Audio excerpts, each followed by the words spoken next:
বৰষুণৰ মাজত হাজাৰ হাজাৰ মানুহে চকী ওপৰত তুলি মূৰৰ ওপৰত চকী তুলি ছাতি লৈ বা বৰষুণতে তিতি তিতি যি ধৰণে আজি হাইলাকান্দিত হাফিজ ৰছিদ আহমেদ চৌধুৰীৰ পক্ষত আমাৰ ইণ্ডিয়াৰ কেণ্ডিডেটৰ পক্ষত যি ধৰণে আজি এই সভাত উপস্থিত হৈছেহি মই সকলো ৰাইজকে প্ৰথমতে ধন্যবাদ জ্ঞাপন কৰিছোঁ। কালি প্ৰথম পৰ্যায়ৰ নিৰ্বাচন অনুষ্ঠিত হৈ গ'ল আৰু প্ৰথম পৰ্যায়ৰ নিৰ্বাচনত উজনি অসমৰ 5খন সিটৰ ভিতৰত বিশেষকৈ যোৰহাট আৰু ডিব্ৰুগড় সিটত আমি বিৰোধী ঐক্যমঞ্চই বা ইণ্ডিয়া এলায়েন্সে জিকাটো খাটাং হৈ গৈছে। গৌৰৱ গগৈ জিকিব এইটো কনফাৰ্ম, লুৰিণজ্যোতি গগৈ জিকিব এইটোও কনফাৰ্ম। তাৰ উপৰিও লখিমপুৰ, কলিয়াবৰ বা কাজিৰঙা সিটটো এই আটাইকেইখন সিটতে এতিয়া বিৰোধী ঐক্যমঞ্চ জয়ী হোৱাটো প্ৰায় খাটাং হৈ পৰিছে। সেইকাৰণে আজি আমি উজনি অসমৰ পৰা কালি নিৰ্বাচন শেষ কৰি ইয়ালৈ আহিছোঁ যে বৰাক উপত্যকাৰ পৰা এই মুহূৰ্তত আমি বিজেপিক বিদায় দিব লাগে আৰু বিজেপিক বিদায় দিয়াৰ লগে লগে বৰাক উপত্যকাত বিজেপিৰ যিটো চুত ভাই, বিজেপিৰ যি সৰু ভাই AIDF যিটো পাৰ্টি, সেই AIDF নামৰ পাৰ্টিটোকো আমি বিদায় দিবৰ কাৰণে আহ্বান জনাবৰ কাৰণে বৰাক উপত্যকালৈ আহিছোঁ। যদি সঁচাকৈ ভাৰতৰ সংবিধানক বচাব লাগে, যদি সঁচাকৈ মূল্যবৃদ্ধি ৰোধ কৰিব লাগে, সঁচাকৈ যদি দেশক বচাব লাগে, তেতিয়াহ'লে আমি বিজেপিক আমাৰ বৰাক উপত্যকাত দলিয়াই পেলাব লাগিব। আমি এই ইণ্ডিয়া এলায়েন্সক জয়ী কৰাটো নিশ্চিত কৰিব লাগিব। সেইকাৰণে এই মুহূৰ্তত মই বৰাক উপত্যকাৰ সকলো মানুহকে আহ্বান জনাইছোঁ, তামাম জনতাক মই আহ্বান জনাইছোঁ যে আহক আমি সকলোৱে মিলি অসমখন ৰক্ষা কৰিবৰ কাৰণে, ভাৰত ৰক্ষা কৰিবৰ কাৰণে আমি হাফিজ আহমেদ চৌধুৰীক জয়ী কৰাওঁ, ইণ্ডিয়া এলায়েন্সক জয়ী কৰাওঁ আৰু বিজেপিক পৰাভূত কৰিবৰ কাৰণে সকলো ঐক্যবদ্ধ হওঁ।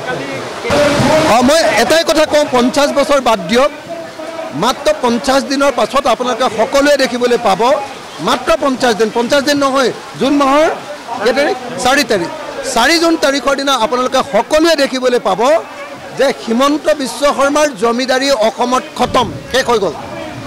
হিমন্ত বিশ্ব শৰ্মাৰ দাদাগিৰি অসমত শেষ হৈ গ'ল। হিমন্ত বিশ্ব শৰ্মাৰ পক্ষত ভোট দিয়া মানুহ অসমত শেষ হৈ গ'ল। বিজেপিৰ পক্ষত ভোট দিয়া মানুহ শেষ হৈ গ'ল। বৰাক উপত্যকাটো শেষ হৈ গ'ল, ব্ৰহ্মপুত্ৰ উপত্যকাটো শেষ হৈ গ'ল। আপোনালোকে নিজেই দেখিবলৈ পাব যে অসমৰ 14খন আসনৰ ভিতৰত অতি কমেও 10খন আসনত আমি ইণ্ডিয়া জোটে জয়লাভ কৰিম। অতি কমেও 10খন আসনত আমি ইণ্ডিয়া জোটে জয়লাভ কৰিম। ইতিমধ্যে যি 5খন আসনৰ নিৰ্বাচন অনুষ্ঠিত হৈ গ'ল, তাৰ 4খন আসন জয়লাভ কৰাটো নিশ্চিত। গতিকে এই মুহূৰ্তত হিমন্ত বিশ্ব শৰ্মাই যিমানেই দাদাগিৰি নকক লাগিলে অসমত এবাৰ বিজেপি ধৰাশায়ী হোৱাটো, বিজেপি পৰাজিত হোৱাটো, বিজেপিৰ হৰাটো খাটাং। আৰু সেইকাৰণে বিজেপিয়ে আমি দেখিছোঁ হিমন্ত বিশ্ব শৰ্মাই এনেকৈ চটফটাই থাকিবলৈ ধৰিছে। হিমন্ত বিশ্ব শৰ্মাৰ এইবাৰ পৰাজিত হ'ব, বিজেপি পৰাজিত হ'ব আৰু ইণ্ডিয়া জোট এইবাৰ জয়ী হ'ব। AIDF হ'ল বিজেপিৰ বি টিম আৰু AIDFৰ প্ৰধান বদৰুদ্দিন আজমল হ'ল হিমন্ত বিশ্ব শৰ্মাৰ চাচা আৰু মামাই হিন্দু আৰু মুছলমানৰ মাজত সংঘাত লগাই অসমত কমিউনেল পলিটিক্স কৰি সম্পূৰ্ণৰূপে অসমৰ ৰাজনীতি বিজেপিৰ পক্ষত নিবৰ কাৰণে চেষ্টা কৰি আছে। আজিৰ দিনটোত আমি সকলোৱে দেখিছোঁ যে বৰাক উপত্যকাত চাচাই বিজেপিক জিকাবৰ কাৰণে, বদৰুদ্দিন আজমলে AIDFে বিজেপিক জিকাবৰ কাৰণে এজন ফেক কেণ্ডিডেট, এজন নকলি কেণ্ডিডেট আমি কৰিমগঞ্জত দিয়া দেখিবলৈ পাইছোঁ।